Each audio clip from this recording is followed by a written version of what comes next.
to Tamil Gospel Tabernacle channel. Isaac அவனுக்கு இருந்த விலையேறப்பட்ட அனுபவம். கல்யாணத்துக்கு முன்னாலேயே அவனுக்கு டைம் கிடைச்சா எங்கே போயிடுவான்? தியானம் பண்ண போயிடுவான். அது அவனுடைய ப்ராக்டிஸ். வயசு கம்மி தான், ஆனால் அவனுக்கு அது சாயங்காலம் காலையிலலாம் கிடையாது. எப்போ டைம் கிடைக்குதோ அவனுக்கு டைம் கிடைக்கும்போது தியானம் பண்ணுறதுக்கு போயிடுவான். அவனுடைய சமூகத்தில் உட்காந்து அந்த ப்ராக்டிஸ் அவனுக்கு ஏற்கனவே கர்த்தர் அவனுக்கு ஏற்படுத்தி வச்சிருந்தார். ஆதியாகமம் 24:63.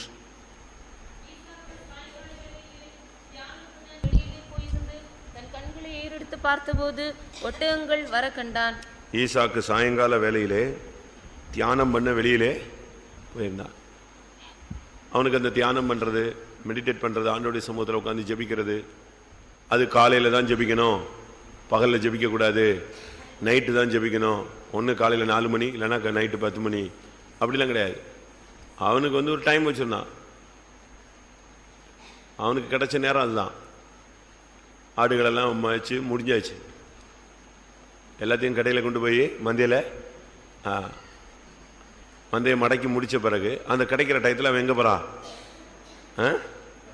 அவன் நேர தியானம் பண்ணதுக்கு, ஜெபிக்கிறதுக்கு போய் தேவசமூகத்தில் உட்காந்துருக்கான். நமக்கு இந்த நாட்களில் அப்படிப்பட்ட ஒரு ஜெபம் தேவை. ஒருவேளை உங்களுக்கு அப்படி ஒரு ப்ராக்டிஸ் இருந்திருக்கும், இப்போ ஒருவேளை அது குறைஞ்சிருக்கலாம். ஒரு சிலருக்கு அந்த ப்ராக்டிஸ் குறைஞ்சிருச்சு. ஈசாக்கு அந்த பழக்கத்தை வச்சிருந்தான். அவன் சின்ன வயசு தான், அப்போ இருந்த வயசு அவனுக்கு கம்மியாக இருந்தாலும் அவனுக்குள்ள அந்த தியானம்னு ஒன்று நீங்கள் மெடிடேஷன் நினச்சிடக்கூடாது. மெடிடேஷன் அந்த கண்ணை மூடிட்டு இந்த யோகாவில் உட்காந்துருப்பாங்களே, அதுக்கு பேர் என்னது? அதைத்தான் தியானங்கிறாங்க. அப்படி ஆழ்ந்த தியானம் அப்படின்னு. அது தியானம்னா நீங்கள் நினச்சிடக்கூடாது அப்படியே கண்ணு மூடி இந்த சாமியார் மௌன விரதம் இருந்த மாதிரி இருக்கிறதில்ல. ஜபந்தான் தியானம். யோபு 15:4 பார்த்தீங்கன்னா ஜப தியானம்னு இருக்கு. யோபு 15:4. நீர் பயபக்தி வீண் என்று சொல்லி தேவனுக்கு முன்பாக ஜப தியானத்தை குறைய பண்ணுகிறீர். இதுதான் தியானம். என்னது? ஜப தியானம். அதனால நம்முடைய ஜீவியத்தில் இந்த ஜப தியானம், இந்த தியானம் நமக்கு அவசியம்.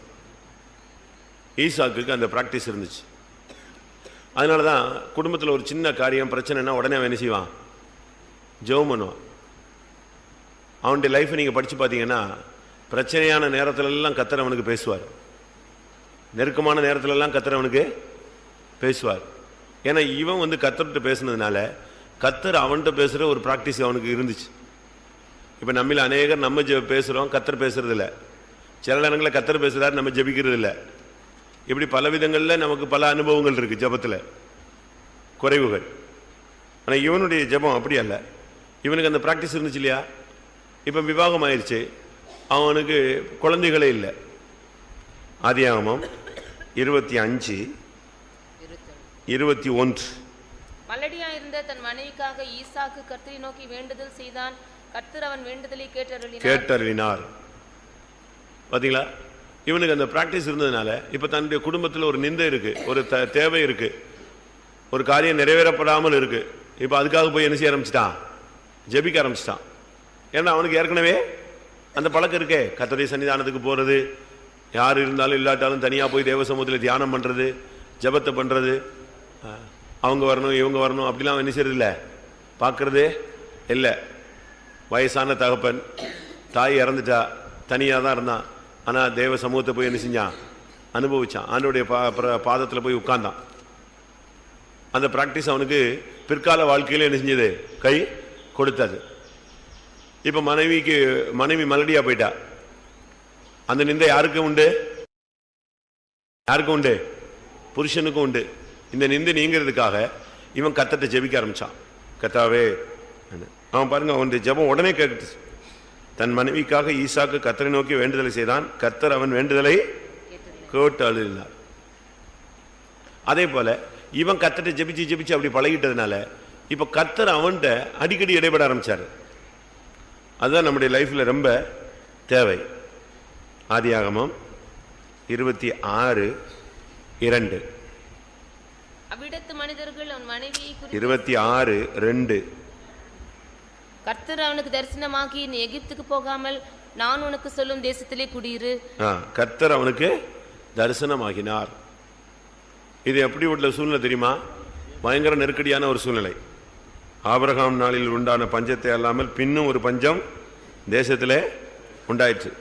ஒரு திகைப்பான ஒரு நேரம். இப்ப கர்த்தர் அவன்கிட்ட பேச ஆரம்பிச்சிட்டார்.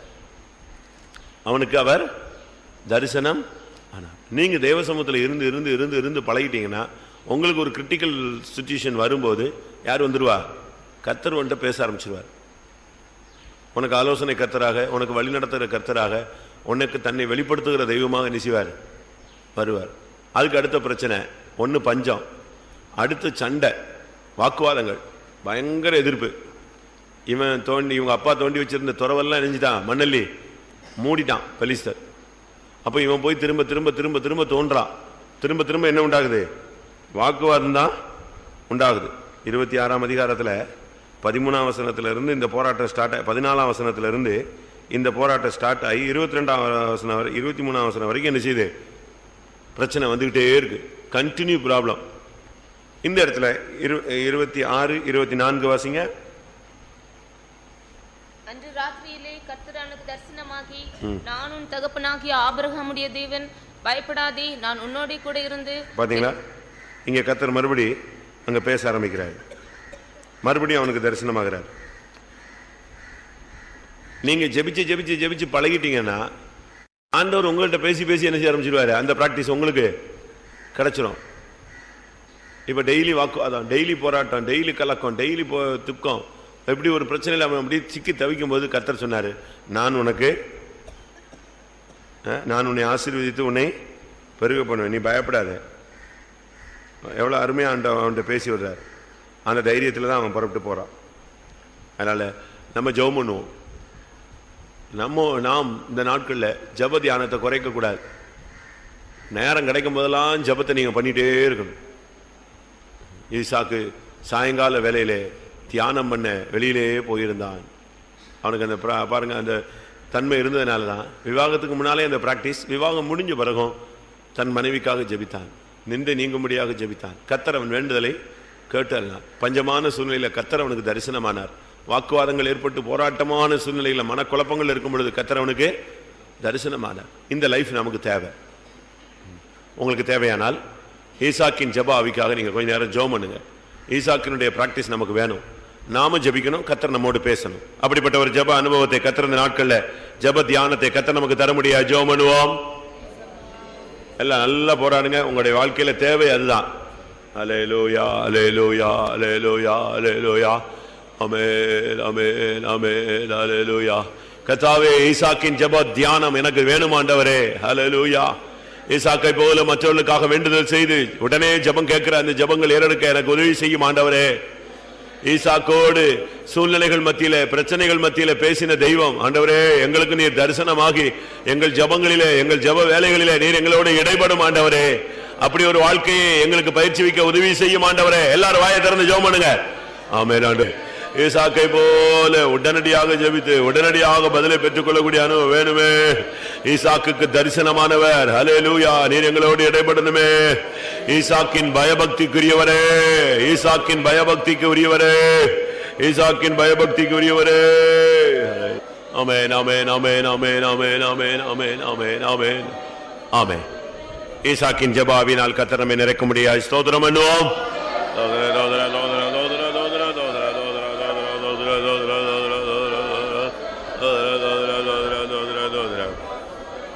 ஆமென். ஈசாக்கின் சூழ்நிலைகளிலே அவருக்கு தன்னை வெளிப்படுத்தின தெய்வம் நம்முடைய சூழ்நிலைகளிலே நமக்கு தம்மை வெளிப்படுத்த முடியாது. ஸ்தோத்திரம் பண்ணுவோம்.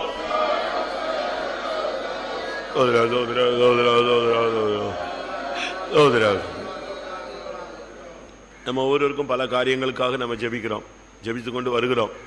இன்னும் பல காரியங்கள் நடைபெற வேண்டியது இருக்கிறது. கர்த்தர்கிட்ட நம்ம அதுக்காக போராடிக்கிட்டு இருக்கிறோம்.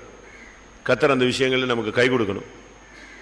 யோபு சொல்லுகிறார், என்னுடைய காரியத்தை உண்மையில நீர் போட்டுக்கொள்ளும் ஆண்டவரே, எனக்காக நீர் பிணைப்படும் ஆண்டவரே, வேற யார் எனக்கு கை கொடுக்க முடியும். அவர் கேட்கிறார் பாருங்க, என் காரியத்தெல்லாம் உண்மையில போட்டுக்கொள்ளும். ஆண்டவர் இன்னைக்கு இந்த கூட்டத்துக்கு வந்திருக்கிற எல்லா பிள்ளைகளுடைய காரியங்களையும் தன் மேல என்ன செய்யணும்? போட்டுக்கொள்ளணும். யோபு 17:3.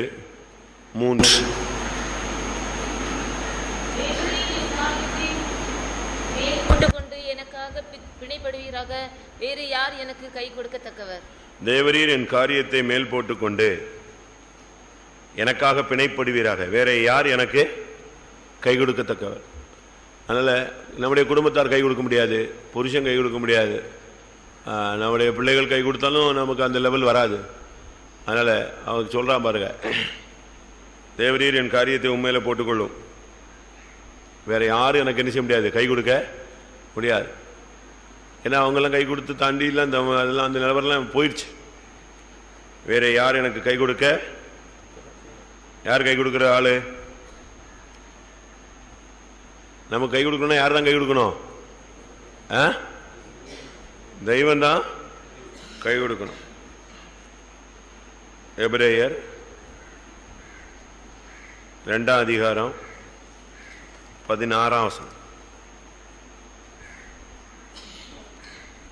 2:16. ஆதலால் அவர் தேவதூதருக்கு உதவியாக கை கொடாமல் ஆபிரகாமின் சந்ததிக்கு உதவியாக கை கொடுத்தார். கை கொடுத்தார். ஆண்டவர் நமக்கு கை கொடுக்கும் தெய்வம். கை கொடுக்கணும்னா ஷேக்கன் கிடையாது. சும்மா கை கொடுத்துட்டு கை கொடுங்க அப்படின்னா ஷேக் பண்ணி சும்மா கை கொடுத்து என்ன செய்யறதில்ல, அதல்ல. மூழ்கி கொண்டிருக்கிற உன்னை தூக்கி விடும்படியாக என்ன செய்யறார்? அவர் தன் கையை கொடுக்கிறார். நீ சிக்கிக்கொண்ட காரியத்திலிருந்து உனக்கு வெளியே வர்றதுக்கு அவர் என்ன செய்யறாரு? கை கொடுக்கிறார். விழுந்து போன தேவதூதனுக்கு கை கொடுக்காமல் அவர் ஆபிரகாமின் சந்ததிக்கு என்ன செய்கிறார்? கை கொடுக்கிறார். அதனால இந்த விஷயத்துல நம்ம ஆண்டவருடைய பாதத்தில் கொஞ்ச நேரம் வச்சு, உங்களால முடிஞ்சா நீங்க கண்ணை முடுங்க, முழங்கால் போடுங்க, கையை வைத்துங்க. உங்களுடைய காரியத்தெல்லாம் ஆண்டவர் கை கொடுக்கணும். யாரு மனுஷனுக்கு மனுஷன் கை கொடுத்தா ஒரு லிமிட் தான். நீங்க உங்க சொந்த பிள்ளையவே, நீங்க பெத்த பிள்ளையவே நீங்க எவ்வளவு நேரம் தூக்கி வைப்பீங்க சொல்லுங்க? எவ்வளவு நேரம் தான் தூக்கி வச்சிருவீங்க? ஒரு லிமிட்டுக்கு பிறகு நீங்களே என்ன செய்வீங்க? கீழே தள்ளிடுவீங்க, இல்ல கீழே விட்டுருவீங்க, இல்ல கீழே வச்சிருவீங்க. அது உங்க மேலேயே ஏறி ஏறி வரணுங்க. தூக்கி வை தூக்கி வைன்னு எவ்வளவு நேரம் தூக்கி வைப்பீங்க? ஒரு லிமிட்டுக்கு மேலே எரிச்சல் வந்துடும். கை நமக்கு என்ன செய்யும்? கீழே போட்டுருவோம், இல்லை கீழே படுக்க வச்சிருவோம். ஆனால் ஆண்டவர் அப்படி அல்ல. கடைசி வரை என்ன செய்கிறவர்? கை கொடுத்து தாங்கி ஏந்தி, உன்னை தாங்குவேன், ஏந்துவேன், உன்னை முதிர் வயது வரைக்கும் நான் என்ன செய்வேன்? தாங்குவேன், ஏந்துவேன், தப்புவிப்பேன். இதுதான் தெய்வத்தினுடைய வாக்குத்தத்தம். நல்ல ஜெபம் பண்ணுவோமா? ஒவ்வொரு குடும்பத்துக்கும், ஒவ்வொரு ஊழியர்களுக்கும், ஒவ்வொரு விசுவாசிகளுக்கும், ஒவ்வொரு வாலிபர்களுக்கும் பல காரியங்கள் இருக்கு. அதை ஷேர் பண்ண முடிஞ்ச காரியங்கள் உண்டு, ஷேர் பண்ண முடியாத காரியங்களும் உண்டு. மற்றவங்கள்ட்ட சொல்ல முடியாது, ஊழியக்காரங்கிட்ட சொல்ல முடியாது, குடும்பத்தில் சொல்ல முடியாது. அப்படி பல காரியங்கள் உண்டு. இதெல்லாம் ஆண்டோடைய கரத்தில் ஒப்பு கொடுப்போம். தேவரீர் என் காரியத்தை உண்மையிலே போட்டுக்கொள்ளும், எனக்காக நீர் கை கொடுக்கணும் சுவாமி, வேற யாரும் எனக்கு கை கொடுக்க முடியாது. விழுந்து போன தூதனுக்கு கை கொடுக்காமல் ஆபிரகாமின் சந்ததிக்கு கை கொடுத்தவர். இந்த காலைவெளியில உங்களை நம்பி நான் போராடி கொண்டிருக்கிறேன், எனக்கு நீர் கை கொடும் என்று ஆண்டோடைய சமூகத்தில் போராடுவோம். உங்களுடைய பிரச்சனையை திறந்த மனசா கர்த்தருடைய பாதத்தில் வையுங்க. நீடிக்கும் பிரச்சனைகள், நீடித்த காலங்களில் உள்ள பிரச்சனைகள், ஹல்லேலூயா. உன்னுடைய சரீரத்தில் உள்ள போராட்டம், மனதில் உள்ள போராட்டம், குடும்பத்தில் உள்ள போராட்டம், பிசினஸ்ல உள்ள போராட்டம், ஊழியத்தில் உள்ள போராட்டம், சஞ்சலங்கள், தவிப்பு எல்லாவற்றையும் கர்த்தருடைய கரத்தில் வை. ஹல்லேலூயா. உன் காரியத்தை அவர் தன்மேல் போட்டுக் கொள்ளட்டும். ஹல்லேலூயா, ஹல்லேலூயா, ஹல்லேலூயா, ஹல்லேலூயா. நல்ல இந்த நேரத்தை நல்லா பயன்படுத்துங்க. இதே மாதிரி நேரங்கள்லாம் கிடைக்காது. கிடைக்கும் பொழுது நீங்க பயன்படுத்திக்கணும். நம்முடைய மத்தியில் தேவன் வந்திருக்கும் போதே நம்முடைய பிரச்சனைகள் எல்லாம் ஷேர் பண்ணிடணும். அவர் போன பிறகு உட்கார்ந்து கத்துன்னு கத்துனா ஒன்னும் பிரயோஜனம் இல்லை. ஹல்லேலூயா. இப்பவே நீங்க கத்தி கதறி இந்த ஜெபத்துல அடுத்த பாட்டுக்கு போறதுக்கு முன்னாலேயே உன் காரியத்தை கத்தர் எடுத்துடணும். ஹல்லேலூயா, ஆமென். அவர் தன்மேல போட்டுக்கொள்ள வேண்டும். ஹல்லேலூயா. இந்த ஜெபம் முடியற, இந்த போர்ஷன் முடியறதுக்குள்ளேயே கத்தர் உனக்கு கை கொடுப்பதை நீ பார்க்கணும். ஹல்லேலூயா, ஹல்லேலூயா. ஆத்மாவில் ஒரு நிம்மதி உண்டாகும். ஆமா. சங்கீதம் 35 முதல் 3 வசனம். நம்மோடு வழக்காடலோடு கர்த்தர் வழக்காடணும், நம்மோடு யுத்தமனோடு கர்த்தர் யுத்தம் பண்ணணும், நமக்கு விரோதமாக எழுப்பி நிற்கிறவர்கள் கர்த்தர் மறிக்கணும், நிறுத்துன்னு சொல்லணும். நம்ம பார்த்து சொல்லணும், நான் உனக்கு கூட இருக்கிறேன்னு சொல்லணும். வாசிங்க.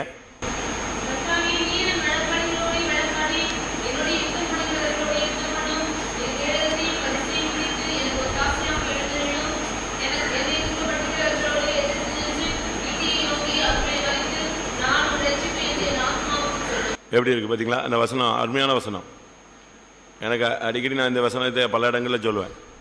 3ஆம் வசனம், என்னை துன்பப்படுத்துவர்களோடு நீர் எதிர்த்து நின்று ஈட்டியை ஓங்கி மரித்து, அவங்களை நிப்பாட்டிட்டு என்னை பார்த்து என்ன சொல்லணும்? நான் உன் ரட்சிப்பு என்று என் ஆத்மாவுக்கு நேர் சொல். நான் கூட இருக்கிறேன். அந்த சத்துருக்கள் வரும்போது ஈட்டியை ஓங்கி கத்தர் என்ன செய்றார்? அவங்கள மரிக்கிறார். துன்பப்படுத்துவர்களோடு கத்தர் மோதுறார். நம்முடைய ஜனத்தை துன்பப்படுத்தக்கூடிய சக்திகள் இருக்கு. பலவிதமான மனிதர்களுடைய சக்திகள் இருக்கு, குடும்பத்தில் உள்ளவருடைய சக்திகள் இருக்கு, சபைக்குள்ள சில சக்திகள் இருக்கு,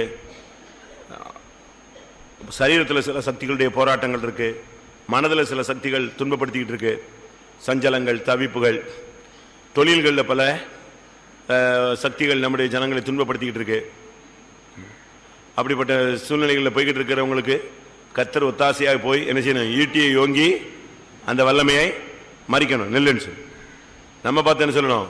நான் உன் ரட்சிப்பு என்று நம்முடைய ஆத்மாவுக்கு அவர் சொல்ல வேண்டும். நெருக்கமான சூழ்நிலைகளில் பயங்கர வழக்காடுகள், நீர் என்னோட வழக்காடுகளோடு நீர் என்ன செய்யணும்? வழக்காடணும். என்னோட யுத்தம் பண்ணவர்களோடு நீ என்ன செய்யணும்? நீர் யுத்தம் பண்ணணும். அவர் உள்ள வந்துட்டா அவர் பேசுவார். நமக்கு பேசுறதுக்கு ஆளு இல்லாட்டாலும் அவர் என்ன செய்வார்? பேசுவார்.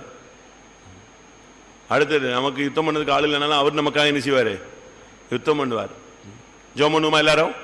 தேவ ஜனத்தை துன்பப்படுத்துகிற சக்திகளை கத்தர் ஈட்டியை ஓங்கி மறித்து ஒவ்வொரு பிள்ளைகளுடைய சோர்வையை மாற்றும்படியாக கத்தர் அவளோடு பேசி நான் உன் ரட்சிப்பு என்று சொல்லணும். அந்த ஆத்துமா அதை கேட்கும் பொழுது இளைப்பாறுதல் அடையும். ஆமென். நம்முடைய சத்துருக்களோடு கத்தர் யுத்தம் பண்ணும்படியாக, நம்மோடு வழக்காளோடு கத்தர் வழக்காடும்படியாக ஈட்டியை ஓங்கி அந்த வல்லமையை மறித்து நிறுத்த முடியாது. ஜெபம் பண்ணுவோம். இந்த ஜெபத்துல சோர்ந்து உட்கார்ந்திருக்க கூடாது. இது யுத்த களம். யுத்த களத்துல நீங்க அடிக்கணும். ஹல்லேலூயா, ஹல்லேலூயா, ஆமென், ஆமென், ஹல்லேலூயா, ஹல்லேலூயா, ஹல்லேலூயா, ஹல்லேலூயா. தோத்ரா, தோத்ரா, தோத்ரா, தோத்ரா, தோத்ரா. கர்த்தாவே, தேவ ஜனத்தோடு வழக்காடுகிற வல்லமைகளோடு நீர் வழக்காடும் ஆண்டவரே. உம்முடைய ஜனத்தோடு யுத்தம் பண்ணுவதோடு நீர் யுத்தம் பண்ணும் ஆண்டவரே. எங்களுடைய ஜனத்தை துன்பப்படுத்துவதோடு எதிர்த்து நில்லும் ஆண்டவரே. ஈட்டியை ஓங்கி மறித்து நில்லும் ஆண்டவரே. எங்களுடைய ஜனத்துக்கு ஆத்மாவோடு சொல்லும் நான் உன் ரட்சிப்பு என்று சொல்லும்.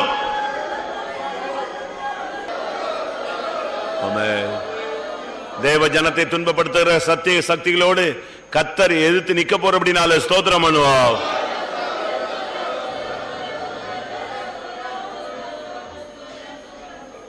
அடுத்ததாக லாபான் 3 நாள் விரட்டினான். யாக்கோபை 3 நாள் தொடர்ந்தான்.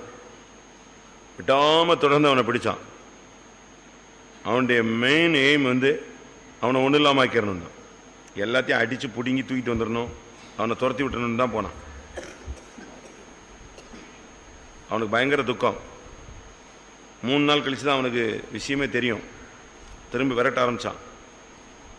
ஆனால் கர்த்தர் என்ன பண்ணிட்டாரு? அவனை வான் பண்ணார். ஆதியாகமம் 31:24. அன்று ராத்திரி தேவன் சீரியா தேசத்தானாகிய லாபானுக்கு சொப்பனத்தில் தோன்றி, நீ யாக்கோபுடைய நன்மையே அன்றி தீமை ஒன்றும் பேசாதபடிக்கு எச்சரிக்கையாயிரு என்றார். பாத்தீங்களா?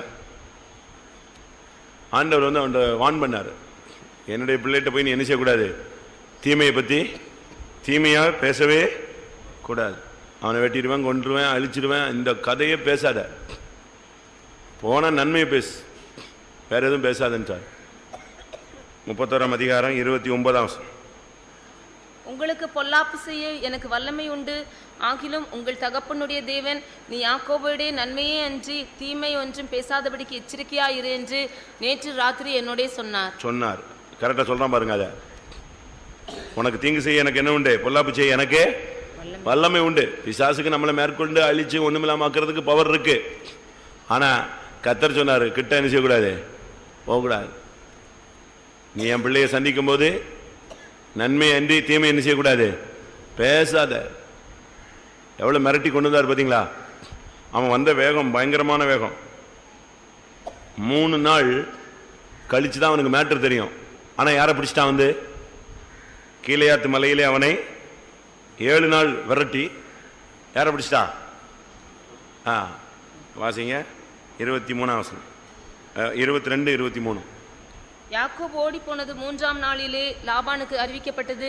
அப்பொழுது அவன் தன் சகோதரரை கூட்டிக் கொண்டு 7 நாள் பிரயாண பரிந்தம் அவனை தொடர்ந்து போய் கிலேயாத் மலையிலே அவனை கண்டுபிடித்தான். எத்தனை நாள்? 7 நாள் பிரயாணம். ஏற்கனவே 3 நாள் கழிச்சு தான் அவனுக்கு தெரியும். அப்ப 10 days என்ன செய்யறான்? அவன் மைண்ட்ல ஓடிக்கிட்டே இருக்கு, இவனை பார்க்கணும், இவனை பார்த்தா என்ன பண்ணலான்னு.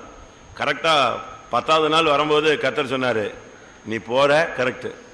யாக்கோபு ஓடி ஓடி ஓடி ஓடி பார்த்தா யாருடைய ஓட்டத்துக்கு ஈடு கொடுக்க முடியல, லாபானுடைய வேகத்துக்கு ஈடு கொடுக்க முடியல.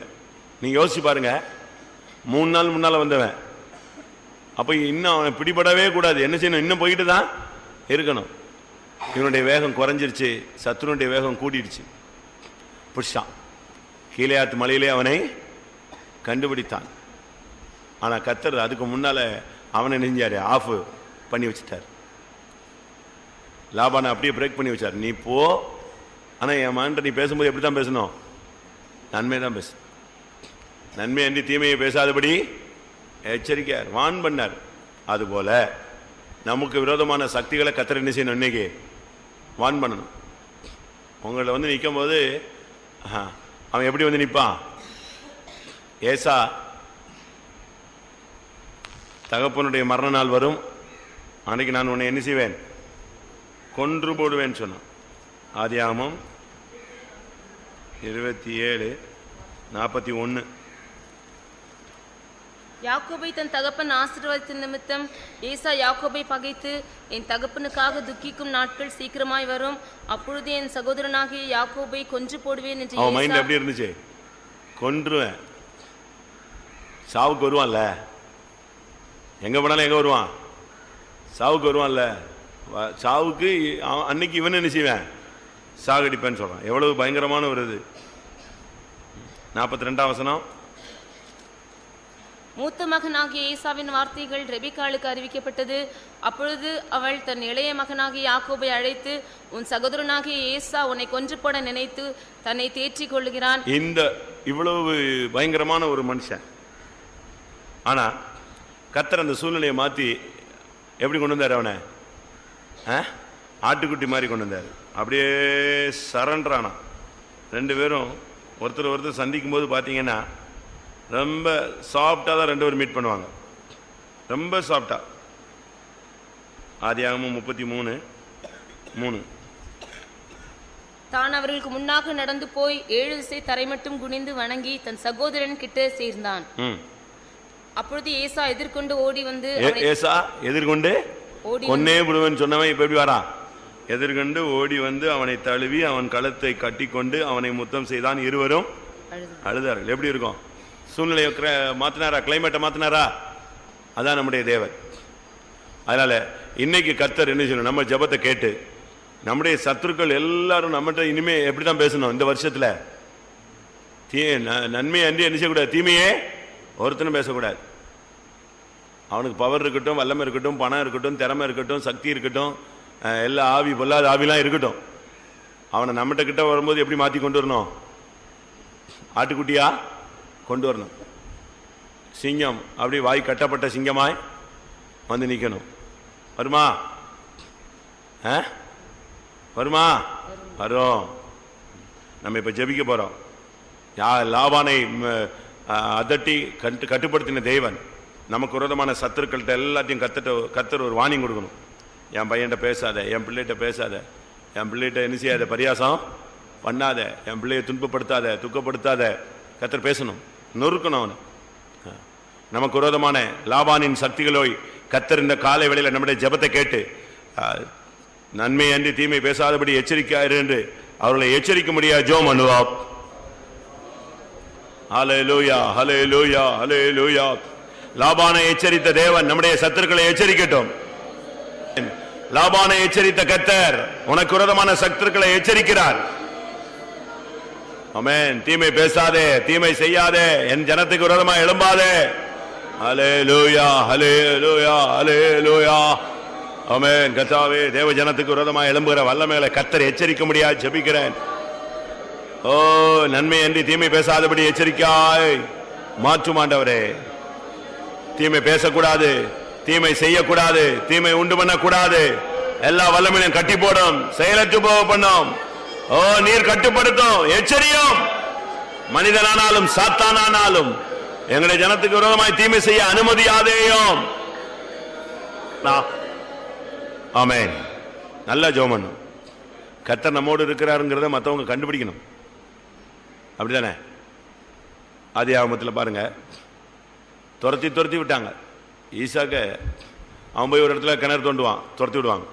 அவன் இன்னொரு இடத்துல போய் துறவை தோண்டுவான், அங்கே என்ன செய்வாங்க? வாக்குவாதம் பண்ணுவாங்க. அவனை ஒன்றும் இல்லாமல் ஆக்கி போன்னு விரட்டியே விட்டாங்க. ஆனால் திரும்பி அவங்களே வந்து சொன்னாங்க, நீர் கர்த்தரால் ஆசீர்வதிக்கப்பட்டவர், கர்த்தர் உம்மோடு இருக்கிறார் என்பதை நாங்கள் நிச்சயமாய் கண்டோம். நம்ம கூட கர்த்தர் இருக்கிறத சத்துரு காணணும், அப்பதான் நம்ம சும்மா இருப்பான். ஆதியாகமம் 26, 28, 27, 28. அப்பொழுது ஈசாக்கு அவர்களை நோக்கி, ஏன் என்னிடத்தில் வந்தீர்கள்? நீங்கள் என்னை பகைத்து என்னை உங்களிடத்தில் இராதபடிக்கு துரத்தி விட்டீர்களே என்றான். அதற்கு அவர்கள், நிச்சயமாய் கர்த்தர் உம்மோடு கூட இருக்கிறார் என்று கண்டோம். சத்துரு சொல்றான் பாருங்க, நிச்சயமாகவே கர்த்தர் உம்மோடு கூட இருக்கிறார் என்று நாங்கள் கண்டோம். பார்க்கணும், விடக்கூடாது. 29ஆம் வசனம் கடைசியில பார்க்கும்போது, நீர் கர்த்தரால் ஆசீர்வதிக்கப்பட்டவராமே. சத்துருவுக்கு தெரியணும் நம்மோடு கூட யார் இருக்கிறா? கர்த்தர் இருக்கிறாரு. அதை கர்த்தர் வெளிப்படுத்தணும். ஆமென். ஜெபம் பண்ணுமா மறுபடியும்? நம்முடைய சத்துருக்களுக்கு கர்த்தர் எச்சரிக்கிறது மாத்திரமல்ல, கர்த்தர் நம்மோடு கூட இருக்கிறார் என்பதை அவர்கள் பார்க்கணும். கர்த்தர் அப்படி செய்ய முடியாது. ஜெபம் பண்ணுவோம். ஆண்டவரே, ஹல்லேலூயா, ஹல்லேலூயா. ஆண்டவரே, நீர் எங்கள் சத்துருக்களோடு, சத்துருக்களை எச்சரிக்கிறது மாத்திரமல்ல, நீர் எங்களோடு இருக்கிறதை அவர்கள் காணணும் கர்த்தாவே. ஹல்லேலூயா. கர்த்தர் உம்மோடு, நிச்சயமாகவே கர்த்தர் உங்களோடு இருக்கிறார் என்பதை நாங்கள் கண்டோம். ஹல்லேலூயா.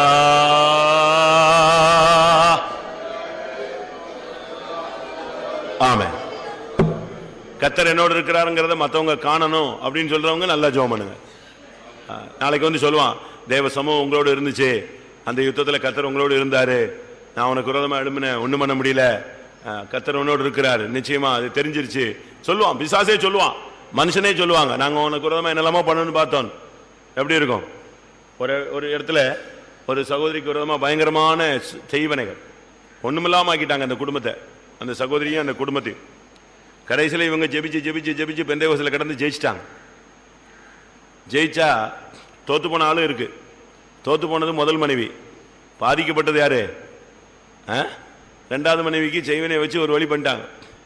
கடைசியில் இப்போ முதல் மனைவி வேற ஒரு சபையில் விசுவாசியா இருக்கு, ரெண்டாவது மனைவி எங்க இருக்கு? சிபிஎம்ல விசுவாசியா இருக்கு. செய்வனை வச்சு புருஷனையே கொண்டாள். அப்படியே போயிடுச்சு, அவனும் செத்துப்பிட்டான். ஆனா இப்போ ரெண்டாவது மனைவி நல்லா இருக்கு, ஃபர்ஸ்ட் மனைவி எப்படி இருக்கு? பயங்கர. அப்போ மூத்த மனைவியுடைய பிள்ளை வந்து சொன்னாலாம், சித்திக்கு நீங்க இப்படி செய்வனை செஞ்சிருக்கவே கூடாது, வெக்கம் இல்லை, நீ எல்லாம் பைபிளை தூக்கிட்டு விசுவாசின்னு சுத்துறிய. யாரை பார்த்து? தன்னுடைய சொந்த தாயை பார்த்து.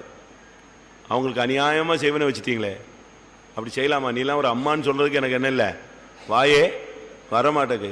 அடுத்து இப்படியா நீ பைபிளை தூக்கிட்டு இப்படி செய்வனை செய்வ? அவங்க கூட பாரு, கர்த்தர் இருக்கிறார்.